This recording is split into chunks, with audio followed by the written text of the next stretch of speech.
Hello बच्चों, नमस्कार सभी को।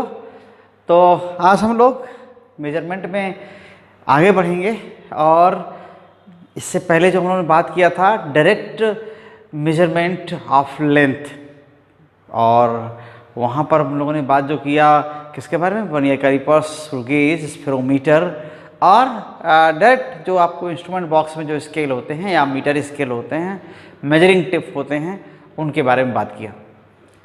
तो आज जो हम बात करेंगे वो इनडायरेक्ट मेथड्स पर बात करेंगे, और बहुत सारे इनडायरेक्ट मेथड्स हैं जिनसे हम क्या करते हैं, लेंथ का मेजरमेंट करते हैं। इस वीडियो में हम लोग एक मेथड पर कम से कम बात करेंगे और लेंथ मेजरमेंट का, वो भी इनडायरेक्ट मेथड लेंथ मेजरमेंट का। तो आइए हम वहाँ देखते हैं कौन कौन से मेथड्स हैं जनरली हम यूज़ करते हैं। तो सबसे पहला जो नाम आता है वो पैरालैक्स मेथड। पिछली वीडियो में बात कर रहे थे हम लोग कि पैरालैक्स मेथड, और उसके बाद ट्रायंगल मेथड है, इको मेथड है, और ट्रायंगुलेशन मेथड में एक और है। दो मेथड हैं। तो इन इनडायरेक्ट मेथड्स में लेंथ मेजरमेंट के एक ये हो सकता है। बाद में एनालिटिकल मेथड जो छोटी डिस्टेंसेस मेजर करने के लिए होता है, एटॉमिक डिस्टेंसेस या एटॉमिक सेपरेशंस, वो लेंथ मेजर करने के लिए होता है, उनका भी नाम लेते हैं। तो लेंथ मेजरमेंट में यही सब चीज़ें हैं। तो हम लोग इनडायरेक्ट मेथड्स पहले हम बड़ी डिस्टेंसेस के लिए, लार्ज डिस्टेंसेस के लिए जो यूज़ करेंगे, ठीक है ना। तो चलिए देखते हैं कौन कौन से मेथड्स हैं जो लार्ज डिस्टेंस या बड़ी लेंथ के मेजरमेंट में यूज़ होते हैं। तो हम लोग स्टार्ट करें। इससे पहले आपसे रिक्वेस्ट है कि अगर आप चैनल पर नए हैं तो चैनल को सब्सक्राइब जरूर कर लीजिए, और आप पहले से चैनल से जुड़े हुए हैं तो आप वीडियोज़ को शेयर करिए और लोगों तक पहुंचाइए, और अपने सुझाव भेजा करिए और साथ में बने रहिए। सो चलते हैं, हम बात करते हैं लेंथ मेजरमेंट की। तो इनडायरेक्ट मेथड्स आई। तो इनडायरेक्ट मेथड यहाँ नाम लिखा है, और इनडायरेक्ट मेथड्स में कई मेथड्स का नाम उन्होंने लिया, और एक तो यही कहा था कि ये पैरालैक्स मेथड, ठीक है, पैरालैक्स मेथड। दूसरा इको मेथड, और जो थर्ड है वो ट्रायंगल मेथड।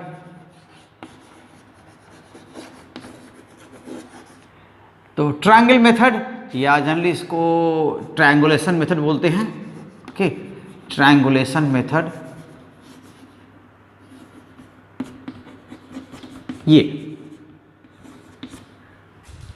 ये तो इतने हम समझते हैं कि ये बड़ी डिस्टेंसेस के लिए या फिर इनएक्सेसिबल ऑब्जेक्ट्स हैं उनके लिए है, जिनको हम डायरेक्ट वहाँ पर पहुँच नहीं सकते, उनको मेजर करने के लिए, उनकी लेंथ को या उनके डिस्टेंसेस को मेजर करने के लिए ये हम मेथड्स यूज़ करते हैं। और बाद में जो उसके बाद हम एनालिटिकल मेथड बोलते हैं, ये छोटी डिस्टेंसेस के लिए भी यूज़ करते हैं, ठीक है, एनालिटिकल मेथड्स। सो एनालिटिकल मेथड्स में आप एटॉमिक, सब एटॉमिक डिस्टेंसेस को हम मेजर करते हैं, उनके लेंथ को मेजर करते हैं, या उसको एक्सपेक्टेड वैल्यूज़ क्या है फाइंड आउट करते हैं। तो इन सब में यही हमको बात करनी है। तो यहाँ पर जो हम पहले बात करेंगे वो क्या है, parallax method.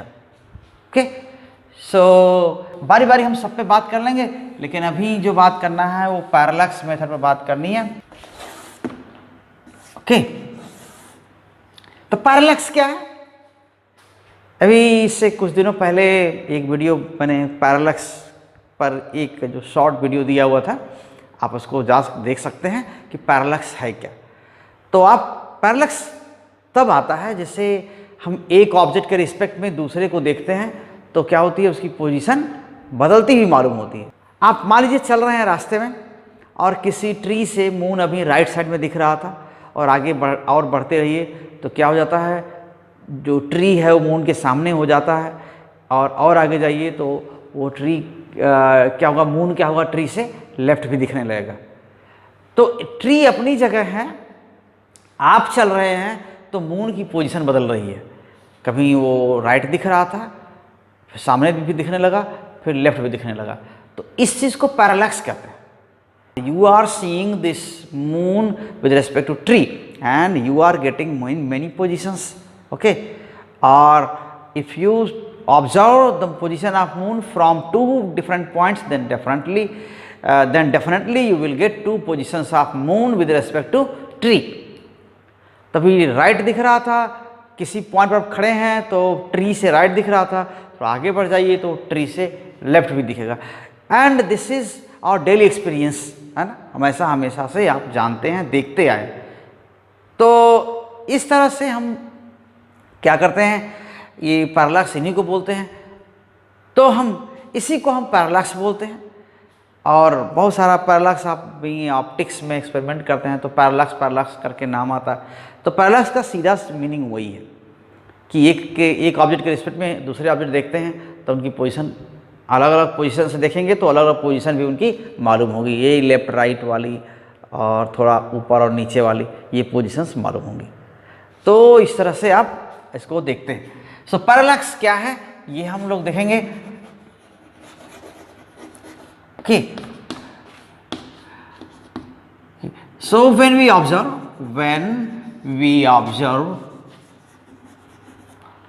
okay an object relative to another object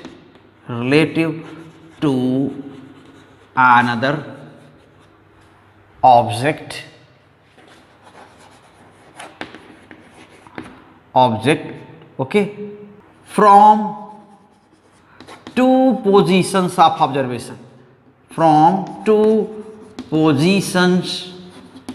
of observation,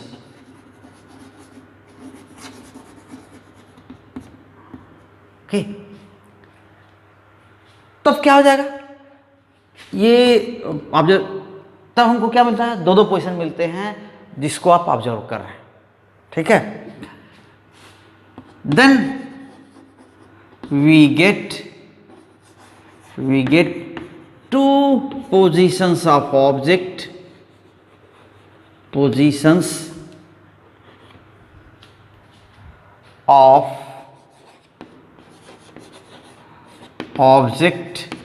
being observed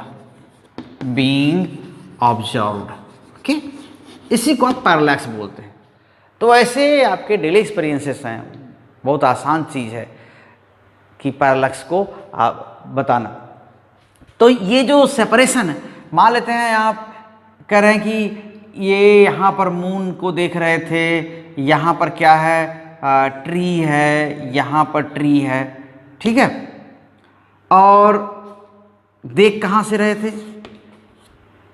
एक बार यहाँ से देख रहे थे तो ट्री से ये यहाँ दिखाई दे रहा था राइट, और एक बार यहाँ चले आए तो यहाँ से देख रहे हैं तो ट्री से क्या दिख रहा है, लेफ्ट दिख रहा है. तो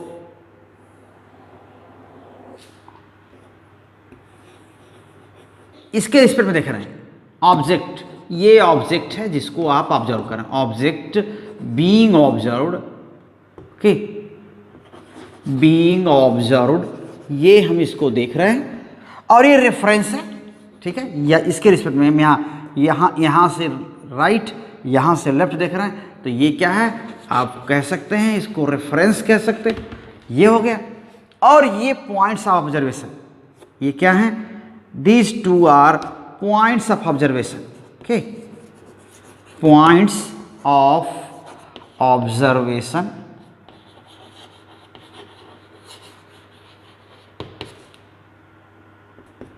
पॉइंट्स हैं ये ए और बी मान लेते हैं, ये ऑब्जेक्ट ओ है तो ए और बी की बीच की जो सेपरेशन है उसको हम बोलते हैं basis. Here linear separation between two points of observation is called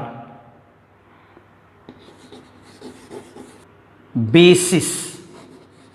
okay, ये बेसिस है. तो यहाँ ये भी है तो ये जो ए बी है वही क्या है, बेसिस है ना, इस मेजरमेंट का, इस ऑब्जर्वेशन का ये बेसिस। और ये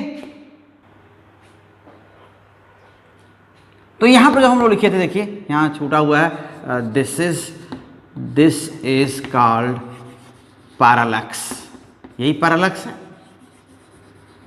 ओके, ये पैरालैक्स।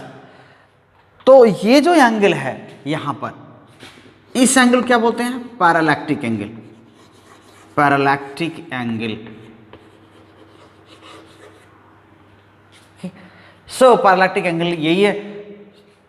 देखिए जो एंगल क्या हो जाएगा, जहां ऑब्जेक्ट है जिसको आप ऑब्जर्व कर रहे हैं, वहां पर बेसिस कितना एंगल सबटेंड करता है, this is angle subtended by basis at the position of object being observed, this is what, parallactic angle. Okay, the angle subtended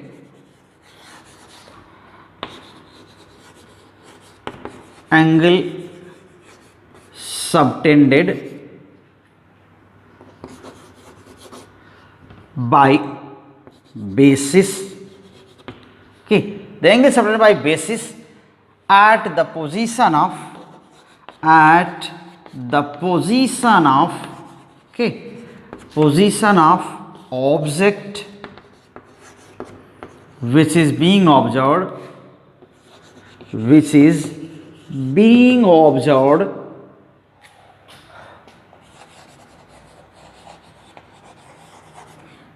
is called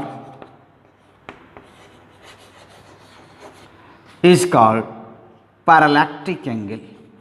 okay, parallactic angle. तो ये पैरालैक्टिक एंगल यहां पर हो गया, और यहां पर जो देख रहे हैं ये पोजीशन, ये ऑब्जेक्ट है। अगर ये बड़ी डिस्टेंस है, ऑब्जेक्ट क्या है, बड़ी डिस्टेंस पर है, तो डेफिनेटली क्या होगा, बेसिस के कंपैरिजन में बड़ी डिस्टेंस है, तो डेफिनेटली ये एंगल बहुत छोटा होगा। और इस एंगल के लिए हम कह सकते हैं this angle can be treated as okay angle of arc A B. मान सकते हैं कि ये कि आर्क ए बी क्या है, आर्क, या कह सकते हैं A B is arc of angle this theta, ये पैरालैक्टिक एंगल है, ये थीटा, ऐसा इमेजिन कर सकते हैं। तो बड़ी डिस्टेंस के लिए हम यही कर सकते हैं। If distance of object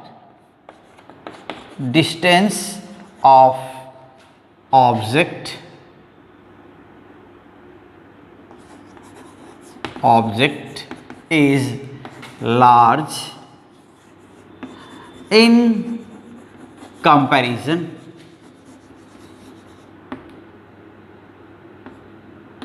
to base length of basis okay, in basis की लेंथ की कंपैरिजन में क्या है, ये डिस्टेंस बड़ी है, तो क्या कर सकते हैं, A B can be treated as small arc of angle theta. Okay, then angle theta will be small, then parallactic angle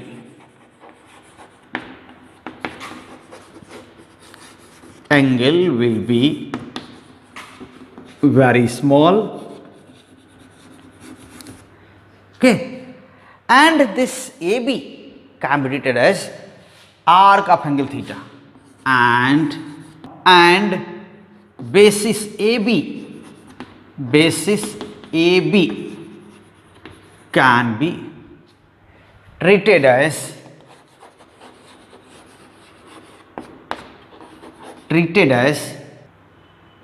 arc of angle theta. Okay, ये ऐसे कर सकते हैं। तो यहां पर क्या यूज कर सकते हैं, okay, then we can write here theta equals arc upon radius, okay, and this is in radians,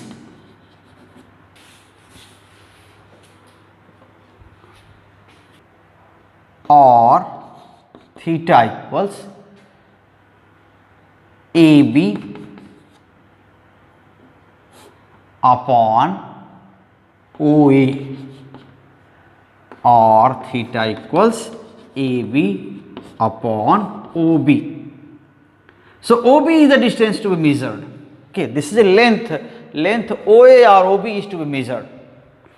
बड़ी डिस्टेंस है ना, यहाँ पर हम कह सकते हैं हम ये डिस्टेंस ले लें, चाहे ये ले लें, चाहे ये ले लें, ये सारी डिस्टेंस क्या हैं, एक जैसी हैं, क्योंकि ये बहुत बड़ी डिस्टेंस है।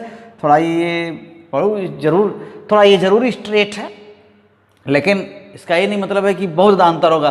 तो ए बी और ये बीच में इसके और इसके में बहुत ज़्यादा अंतर होगा, ऐसा कुछ नहीं है, दोनों लगभग एक जैसे हैं। तो यही तो डिस्टेंसेस हैं। सो ओ ए क्या है इसमें, ओ ए और ओ बी के आर डिस्टेंसेस और लेंथ्स, के लेंथ्स टू बी मेजर्ड, यही नहीं तो नापना है ना, to be measured. Okay, so क्या करते हैं इसके लिए, so by calculating, by measuring basis and angle, you can easily calculate this value OB और OA, डिस्टेंट ऑब्जेक्ट के लिए हम मेजर कर सकते हैं। हम मून या सन की डिस्टेंस भी मेजर कर सकते हैं इससे, ठीक है। So by measuring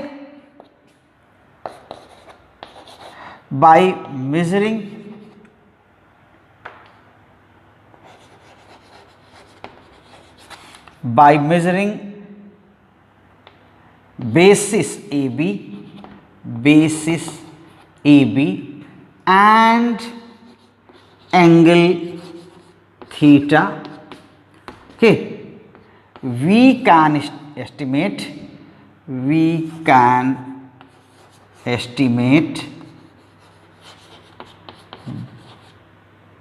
the value of,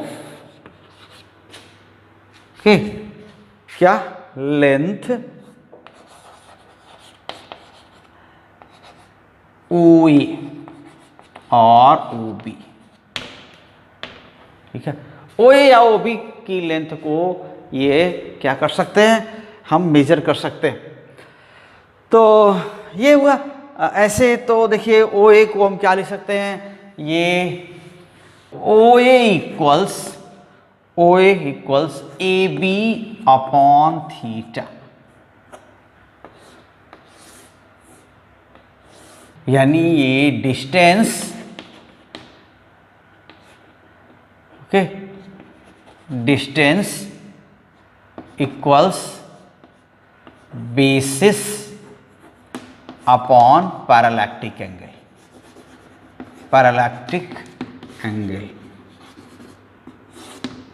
बहुत आसानी से थीटा एस्टिमेट किया जा सकता है। और वो कैसे हो सकता है, जैसे देखिए मान लेते हैं मून की डिस्टेंस ही मालूम करनी, ये मून है और यहाँ पर क्या है, ये और सरफेस पर यहाँ आ गए और कोई दो पोजीशन ले लिए काफ़ी दूरी पर, सैकड़ों किलोमीटर पर ले लिए दो पोजीशन, ठीक है, कि यहाँ से हमको देखना है मून की डिस्टेंस। तो ये एक पोजीशन यहाँ चुन लिए, एक पोजीशन यहाँ चुन लिए। आजकल तो ऐसा भी आसान है, आप टेलीफोन से कांटेक्ट में आ सकते हैं, एक यहाँ पर कोई पर्सन हो, एक पर्सन यहाँ पर हो, और उनसे पूछा जा सकता है कि अगर मून इस पॉइंट के ठीक ऊपर अभी दिख रहा, ओके, मून अभी इस पोजीशन पर ठीक यहाँ पर है और ये इधर या इधर मूव कर रहा है, इधर जा रहा है या ऐसे जा रहा है, जो भी, तो इस समय यहाँ से किधर दिख रहा है, ऐसे यहाँ दिख रहा मान लेते हैं। तो यहाँ का पर्सन, आप यहाँ से इसको कॉल कर रहे हैं देखने के लिए एंगल कि ये किधर की ओर है, हाँ इधर की ओर, थोड़ा ईस्ट की ओर झुका हुआ है, ऐसे इधर ईस्ट है, ठीक है। यहाँ पर कोई पर्सन है, अभी इसको क्या दिखता है, नहीं मून तो थोड़ा सा क्या वेस्ट में है, ठीक, ऐसा। जैसे हो सकता है कि हम यहाँ पर हैं, बीच में हैं, यूपी में हैं, तो और वो भी इलाहाबाद के नज़दीक हैं। तो क्या हो सकता है